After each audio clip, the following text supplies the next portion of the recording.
Olá, estamos chegando para mais um episódio do Clique Agro.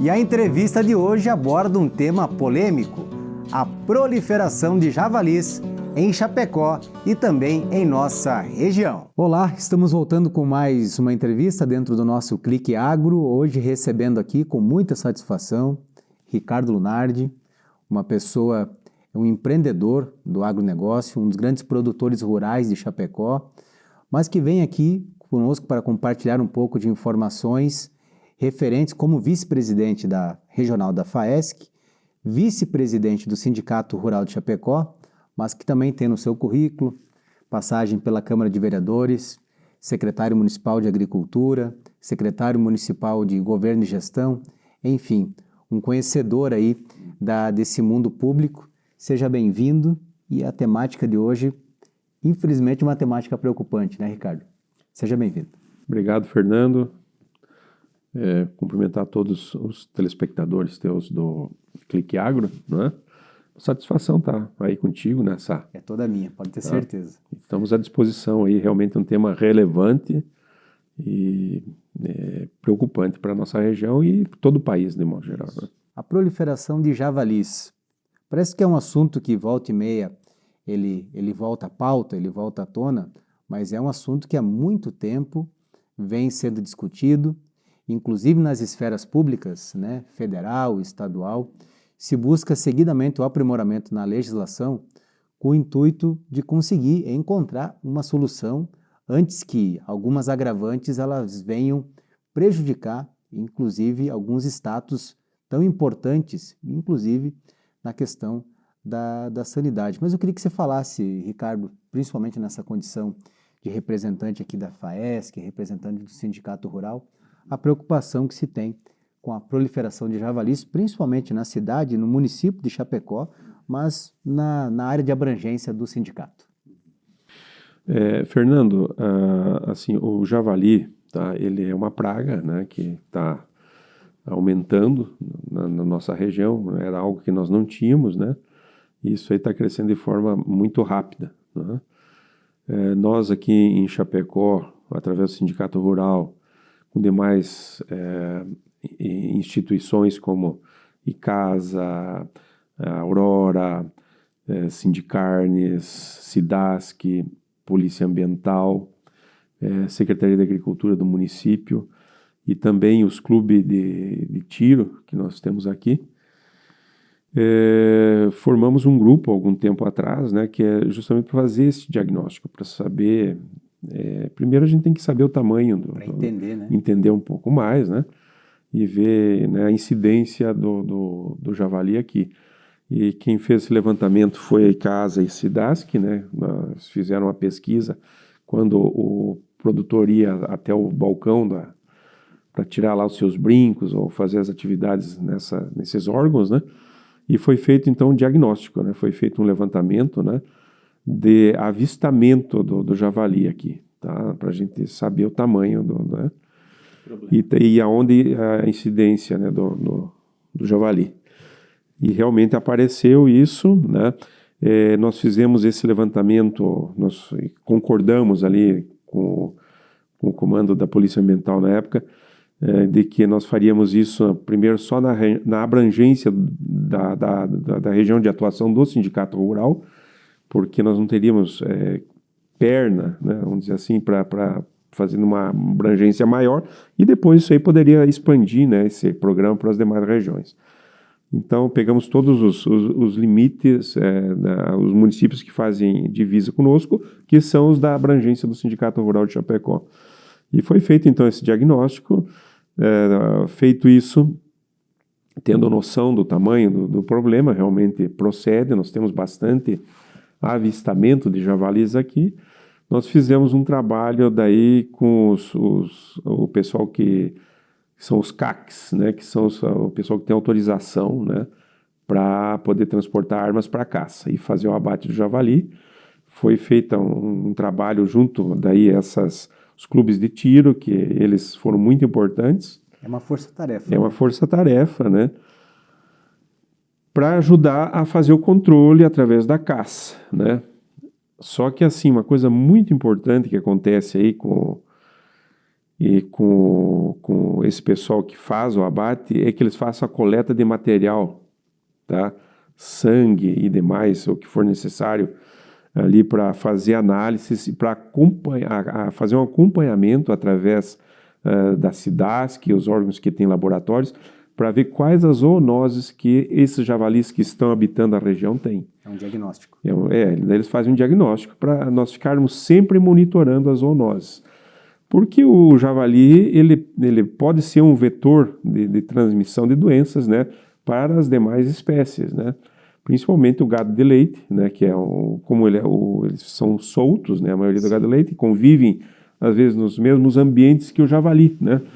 E pode ser uma porta de entrada de zoonoses, né, aí, doenças que o javali pode ser portador, né? Então a gente tem que estar monitorando para nós nos antevermos, né, aos problemas, né? Se surgir qualquer coisa, a gente pode agir com mais rapidez aí para fazer o contingenciamento desse problema. Além da invasão, pegando esse gancho, né? Além da invasão das propriedades, ataque aos animais, o javali traz prejuízo a lavouras, mas pelo que a gente está entendendo também, a preocupação principal é a questão do risco sanitário.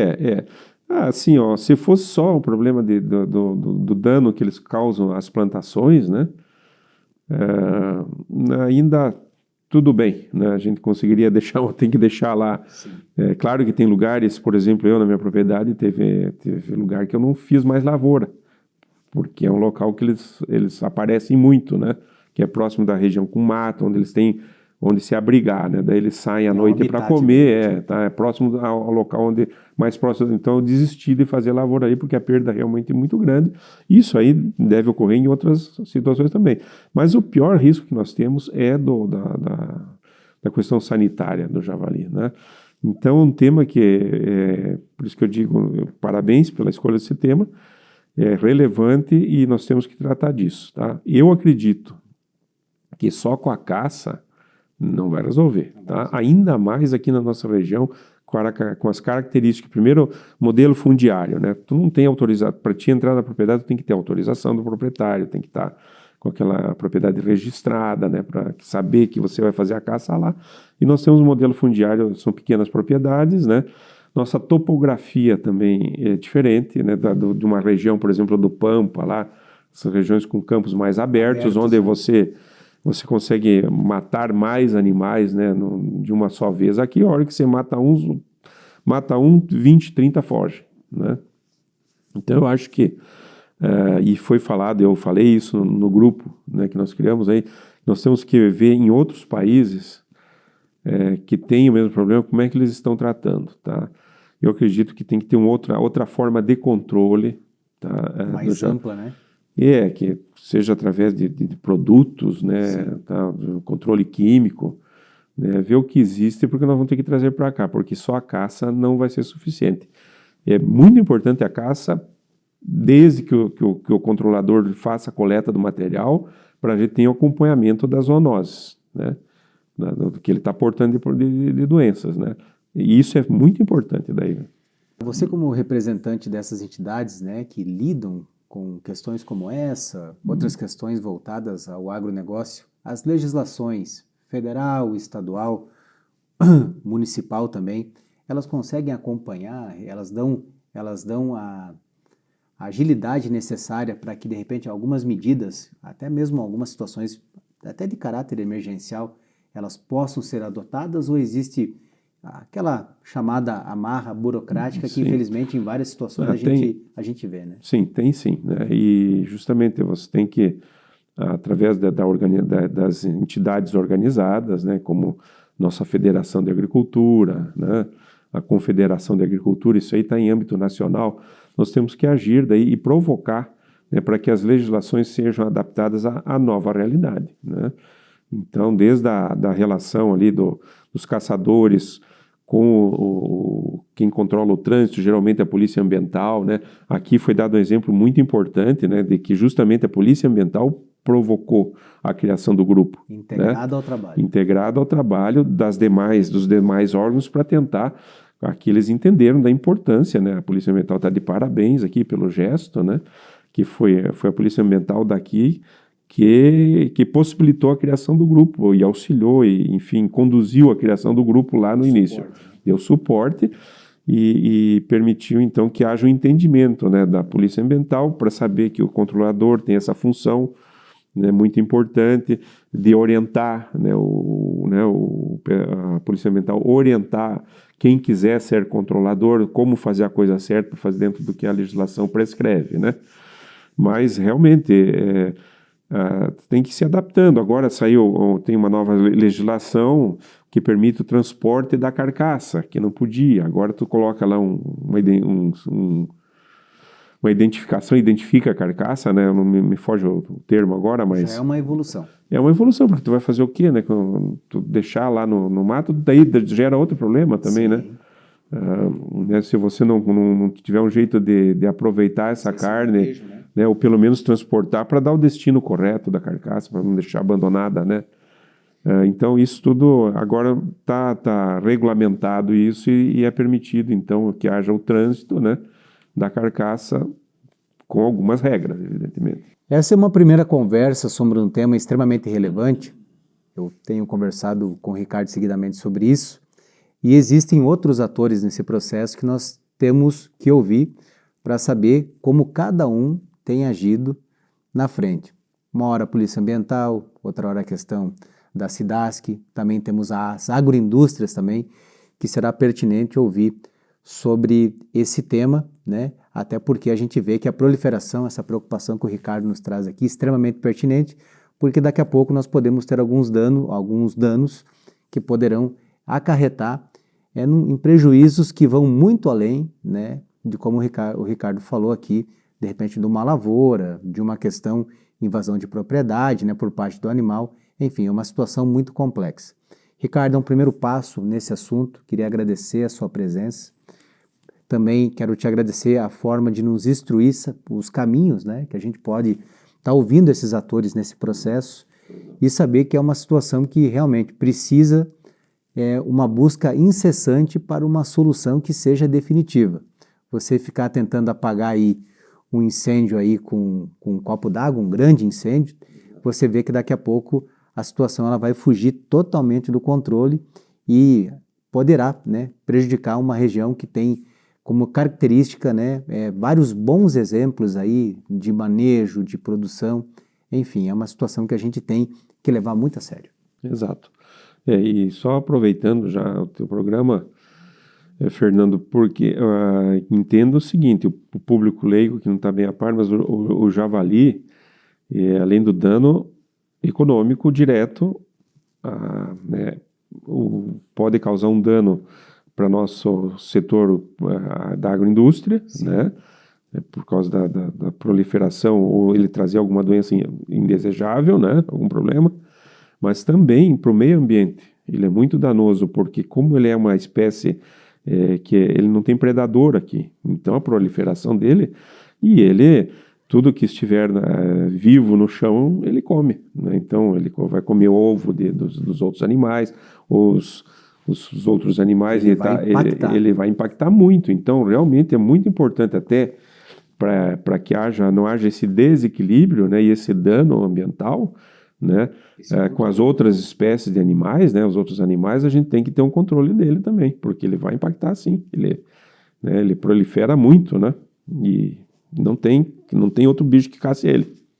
Muito obrigado, Ricardo, pela sua presença, compartilhamento de informações. Tenho certeza que nós voltaremos a falar sobre esse tema e também outros assuntos aí que sejam, né, do interesse dos nossos produtores, seja através das entidades, né, FAESC, Sindicato Rural, que compartilham seguidamente informações técnicas, capacitam produtores e também propriedades rurais.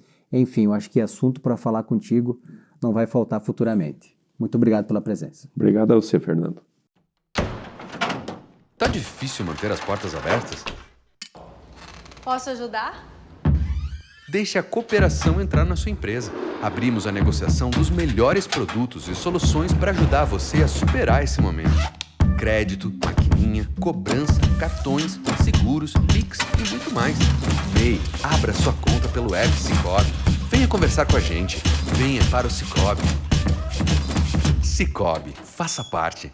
O destaque editorial desta semana é para o relatório emitido pela EPAGRE sobre os danos provocados pelo granizo, as chuvas de granizo que acabaram atingindo Santa Catarina no período de 17 até o dia 21 de setembro.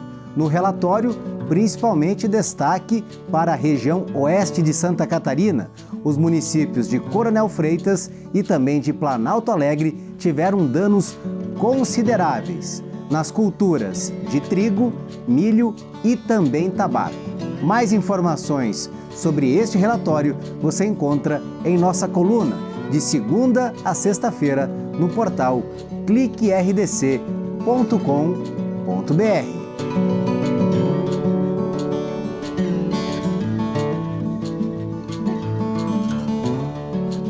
Este foi mais um episódio do Clique Agro, sempre com informações e novidades para você que se interessa pelo setor do agronegócio. Até a semana que vem!